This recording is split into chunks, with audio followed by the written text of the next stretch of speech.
pada malam hari ini kita kembali memperingati wafatnya salah satu aulia Allah, yaitu Al-Faqihul Muqaddam Al-Habib Muhammad bin Ali Ba'alawi. Dan pada malam ini kita membaca surat atau ayat 4 dan tahlil yang kita hadiahkan pahalanya kepada Al-Faqihul Muqaddam Al-Habib Muhammad bin Ali Ba'alawi dan keluarga serta zuriat beliau, khususnya kaum muslimin pada umumnya, agar tujuannya Allah Subhanahu wa Ta'ala meninggikan derajat-derajat beliau itu di dalam surga, dan Allah mengembalikan kepada kita berkah ilmu, berkah amal ibadah mereka, Allah kembalikan kepada kita. Para muhibbin rahimakumullah, sekedar hanya untuk memberitahu, mungkin ada yang kada tahu Faqih Muqaddam itu. Nah, Faqih Muqaddam itu adalah seorang habib, artinya keturunan Rasulullah sallallahu alaihi wasallam, yang urutannya nomor 17 daripada Rasulullah sallallahu alaihi wasallam, silsilah yang ke-17. Beliau ini sudah wafat 779 tahun yang lalu.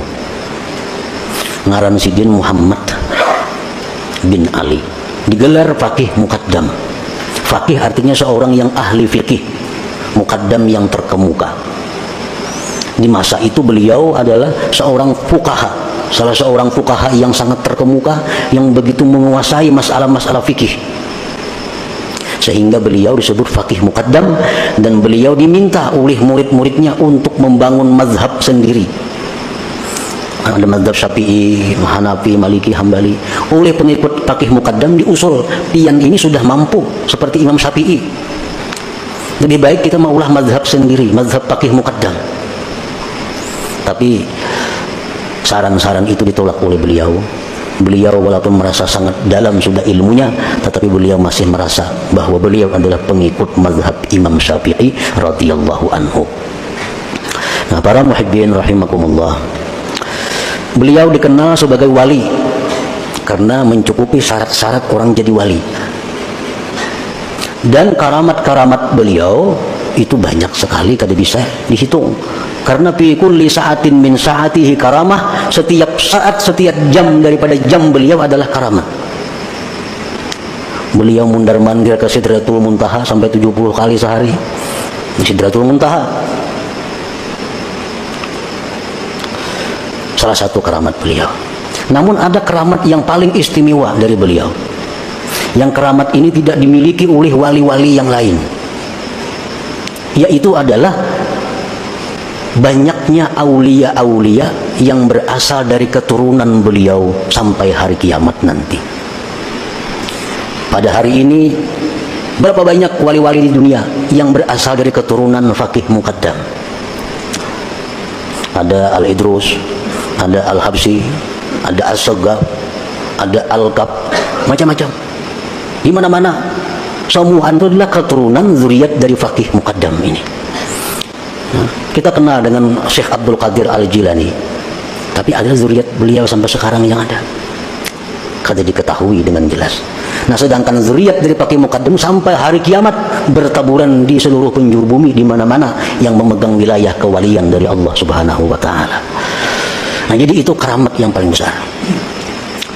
Para muhibbin rahimakumullah, Faqih Muqaddam ini beliau dikatakan Qutbu Madar Tariqah Alawiyah, tokoh sentral tarikat Habaib, tarikat Alawiyah. Biasa tarikat Al-Qadiriyah itu pemimpinnya Syekh Abdul Qadir Al-Jilani. Ada tarikat Sammaniyah, pemimpinnya Samman Al-Madani. Nah, ada tarikah Habaib, tarikah Bani Alawi atau tarikah Alawiyin, pemimpinnya adalah Faqihul Muqaddam Muhammad bin Ali Ba'alawi tadi. Nah, kita di majelis kita ini banyak mengamalkan wirid-wirid yang berasal dari tarikah Faqih Muqaddam ini. Oleh karena itu kita memperingati wafatnya beliau dengan harapan itu bisa menumbuhkan kepada kita kegairahan, semangat untuk kembali mengamalkan apa-apa yang beliau ajarkan, baik itu berupa ilmu atau amaliyah kepada kita. Nah, para muhibbin rahimakumullah, ada keramat daripada beliau yang disebutkan bahwa beliau ada mempunyai seorang pembantu. Pembantu beliau ini suatu hari berangkat ke Afrika. Berapa lama di Afrika, datang kabar kepada keluarganya bahwa pembantu Faqih Muqaddam itu meninggal dunia. Keluarga pembantu ini datang kepada Faqih Muqaddam mengabarkan, wahai Faqih, bekas pembantu pian dahulu itu mati di Afrika, ini ada kabar. Fa'atraka ra'sahu qalila, Faqih Muqaddam menundukkan kepalanya sesaat. Beliau menjawab, lam yamut, dia belum mati. Ujar keluarganya, di mana pian tahu belum mati, ini kabar sudah ada nih mati. Ujar Sidin, aku tadi sudah mengontrol ke surga, kada dapat inya. Aku sudah mengontrol surga, kada ada pembantuku itu. Maka orang jadi pembantuku itu ahli surga, ujar Sidin. Sudah aku lihat surga, lantai 1, lantai 2, surga eksekutif, surga ekonomi, sudah kada ada pembantuku. Berapa lama kemudian muncul, kan hidup juga masih sekalinya. Nah, ini salah satu karamat daripada Faqih Muqaddam. Nah, jadi dengan cerita ini kita boleh berharap kepada Allah Subhanahu wa taala dengan kita mengamalkan ajaran beliau, wirid-wirid beliau, mencintai beliau dan zuriat beliau, kita dimasukkan dalam golongan orang-orang yang pembantu beliau itu. Amin ya rabbal alamin. Nah, para muhibbin rahimakumullah, beliau ini meninggal dunia malam Jumat. Ada yang mengatakan hidup 30 bulan Zulhijjah tadi. Makanya biasa haulnya diperingati pada bulan Muharram, karena wafatnya 30 atau akhir daripada bulan Zulhijjah. Dan kubur beliau dikenal diziarahi di kota Tarim sana. Jadi kita bertahlil malam ini. Dengan tahlil ini mudah-mudahan derajat beliau lebih ditinggikan lagi di sisi Allah, dan kita seberataan mendapat berkah ilmunya, berkah amal ibadahnya. Demikian pula keluarga kita dan zuriat kita dan orang-orang yang kita cintai. Wa ila hadratin Nabi sallallahu alaihi wasallam. Al-Fatihah. Tahukah kamu siapa tokoh yang meletakkan pondasi awal azaz-azaz Thariqah Alawiyah? Mari kita bahas. Tokoh yang berperan dalam peletakan pondasi asas dasar Thariqah Alawiyah adalah Al-Ustazul A'zam Al-Imam Al-Faqih Muqaddam Muhammad bin Ali Ba'alawi. Beliau lahir di kota Tarim, Hadramut pada tahun 574 Hijriah, sekitar tahun 1178 Masehi. Pengaruh beliau pada pondasi Thariqah Alawiyah sangatlah besar.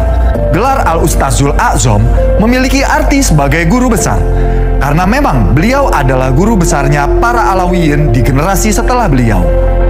Dan gelar Al-Faqih Al-Muqaddam memiliki arti bahwa beliau adalah pakar dalam ilmu fikih dan memiliki keutamaan cara pandang terhadap ilmu. Metode dakwah beliau menitik beratkan pada kebersihan hati, kemuliaan akhlak, serta tekun dalam mempelajari ilmu syariat, hingga dapat menarik orang lain untuk selalu berbuat kebajikan dan ketaatan. Konsep dakwah seperti inilah yang telah terbukti sangat efektif dalam menyebarkan Islam di seluruh belahan dunia, termasuk Indonesia, tanpa menggunakan pedang dan jauh dari kursi kekuasaan.